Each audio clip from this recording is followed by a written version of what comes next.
Hi there guys, I hope you are having a good day. Grab yourself a cup of tea and let's talk some boxing. Now, David Haye has come out of retirement. Again. Yes, you're hearing that right. David Haye is fighting once again. Now, this is I don't know how many time that he's done this, but still, he is fighting Joe Fournier on September 11th on the undercard of Oscar De La Hoya's comeback fight. This will not be an exhibition. It will actually be a sanctioned pro bout.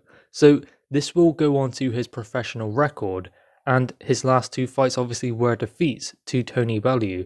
So he does have a chance to, at the age of 40, cap off his career with a potential victory over Joe Fournier. Now, Joe Fournier is actually a light heavyweight. He's had 10 pro bouts, but he didn't really reach the level anywhere near David Haye. So he's not that kind of competitor, and he is 38 himself, and he will be jumping up to heavyweight. He's around 6 foot, so David Haye will definitely be the bigger fighter going in, and it is a pro event, so it's not exactly going to be an exhibition where they are both taking it easy. They will be both trying to knock one another out. So it could be interesting, and it's always interesting when David Haye decides to come out of retirement.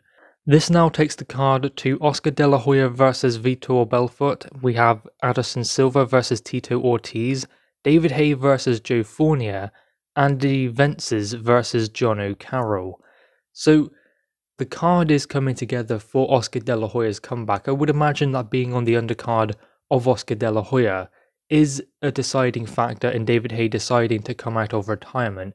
He does bring a certain draw as well, so that will benefit the card, but along with that, I would imagine that David Haye is excited to be on that kind of undercard, and he does have the opportunity in an 8-rounder, this will be an 8-rounder, to cap off his career with a victory instead of 2 defeats to Tony Bellew, which no fighter really likes to finish their career on, but at that point, there was nowhere else for David Haye to go. If he couldn't beat Tony Bellew, he was not going to beat Anthony Joshua or Tyson Fury.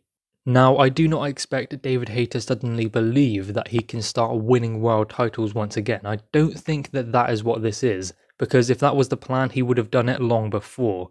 It's not about that. He is a fighter who is way past his best, and that was demonstrated in the Tony Bellew fights, so world title opportunities, even big fights with heavyweights of this era, are not really in the question for David Haye. He is coming back against someone who would be around his level currently.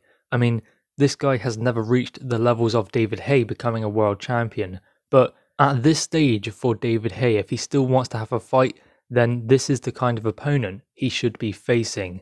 It does match up quite well. I think that we've seen David Haye's decline since his return to boxing. I mean, there was a period of time in there where he was inactive, then decided to come back, but he was never really the same fighter after his return, and that was there to see because his style doesn't really age well. He works off of reflexes and he moves as well.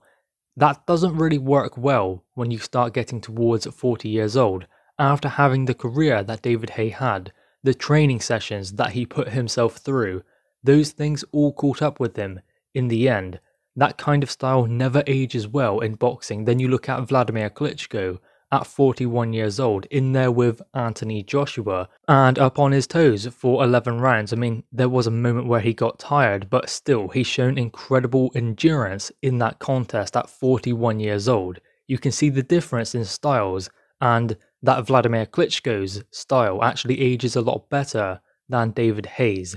That was why he was able to continue longer in the sport of boxing, along with looking after his body, avoiding too many injuries, and really tough fights where he has to go to war. So those things do factor in when fighters get towards that kind of age. That is why some can go longer than others can.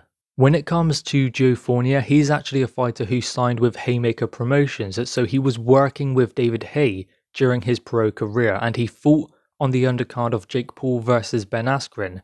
I would imagine that they were looking to try and put that together, Jake Paul versus Joe Fournier, because they are a similar kind of weight, so that was a possibility, but it does seem now that Jake Paul will be looking to go towards Tommy Fury, which I'm quite surprised about, and in some ways I'm kind of impressed because I didn't think that he'd want to do that, because Tommy Fury would be an extremely tough fight for him because Tommy is a real fighter.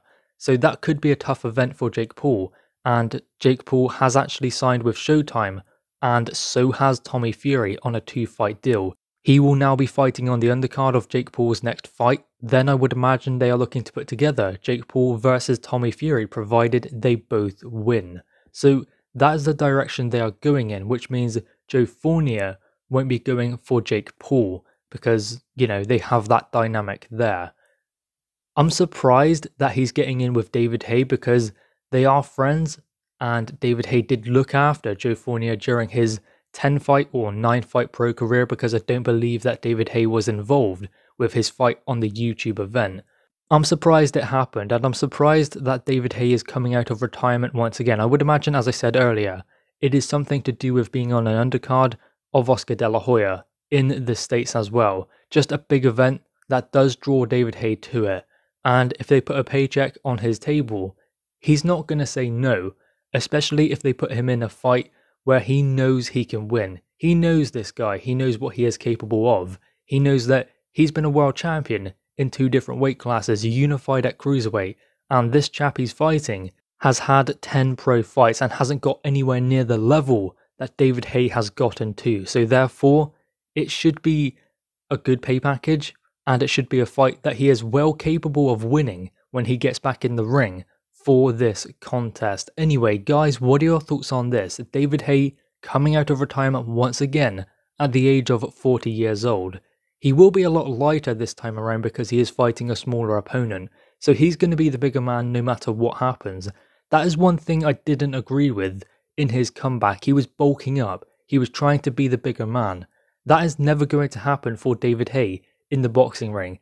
His strength plays to being the smaller man who can punch extremely hard, getting the respect of the bigger man, then using his movements, his reflexes, to befuddle and outwork and make it extremely tough for the bigger man, landing shots at angles hard and often. He's an extremely accurate puncher as well, which did benefit him greatly in the heavyweight division. Those were his advantages, but bulking up, putting on extra muscle, especially when he's not the biggest of guys anyway. I mean, I know he's 6'2", 6'3", and he is built quite well, but he doesn't have that frame to carry a huge amount of muscle. So being lighter definitely does benefit David Haye, and when he bulked up, I think that that was the wrong decision to make, because I just think that he needs to be lighter when he goes in with anyone in the heavyweight division and at cruiser. You could see the clear differences when he added that extra weight in the first Tony Bellew fight and in the second one. Anyway, guys, what are your thoughts on this? Make sure you leave your thoughts in the comments below. Also leave a like and grab that subscribe button. Thanks, guys.